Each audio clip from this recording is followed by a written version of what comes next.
Hello everyone, welcome back to Enlightening Chemistry. This is me Shilpa Rajput.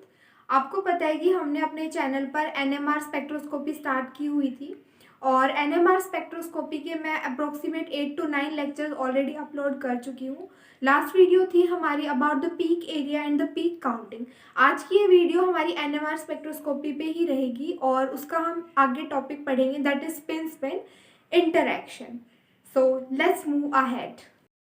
तो अब start करते हैं अपना आज का topic, that is spin spin interaction या स्पिन स्पिन कपलिंग, जो कि हमारी NMR सीरीज़ का नेक्स्ट टॉपिक है. इससे पहले हमने पढ़ा था peak area and the peak counting.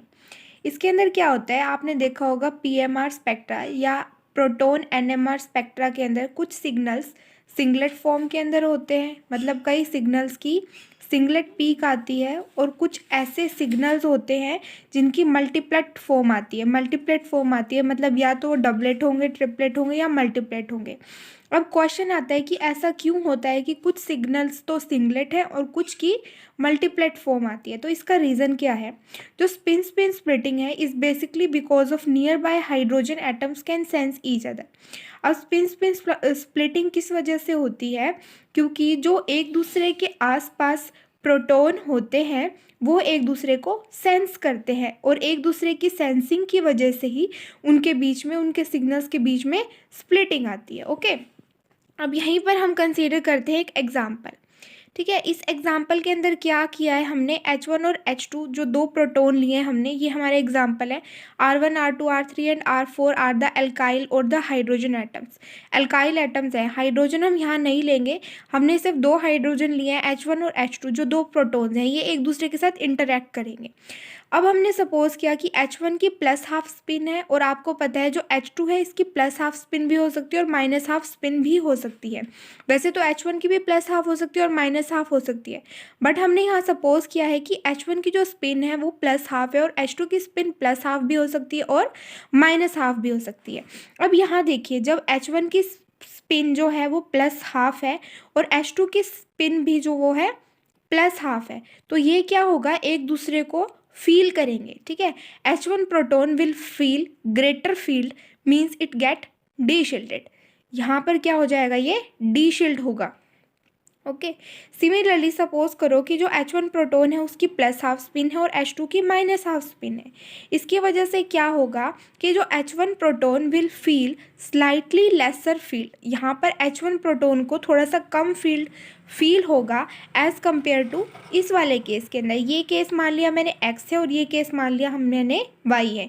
यहाँ पर जो हमारा H1 प्रोटॉन था वो डीशिल्ड हो रहा था और यहाँ पर जो हमारा H1 प्रोटॉन है वो शील्ड होगा. अब सपोज, अब जो X और Y मैंने मॉलिक्यूल लिए हुए थे, इनकी स्पिनिंग की, मतलब जो स्पिन डिफरेंस की वजह से उनकी केमिकल शिफ्ट जो वैल्यू है वो भी अलग अलग आती है.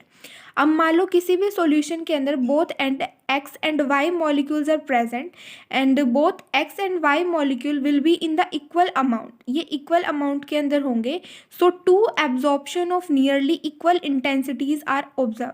तो दो एब्जॉर्प्शन होंगी अप्रोक्सीमेटली इक्वल इंटेंसिटी की. The resonance of proton 1 has been splitted by the proton 2 due to which signal of H1 will be doublet. यहाँ पर H1 का सिग्नल क्या होगा, डबलेट होगा. किसकी वजह से, जो H1 की रेजोनेंस थी वो H2 प्रोटॉन की वजह से स्प्लिट हो गई, जिसकी वजह से H1 का जो सिग्नल आएगा H2 प्रोटॉन की वजह से वो डबलेट होगा. सिमिलरली जो डबलेट सिग्नल है हमारा H2 का, कहने का मतलब मेरा यहाँ पे ये है कि H1 का भी डबलेट सिग्नल आएगा और H2 का भी डबलेट सिग्नल आएगा. और ये सिग्नल कुछ इस टाइप से होंगे, H1 और H2.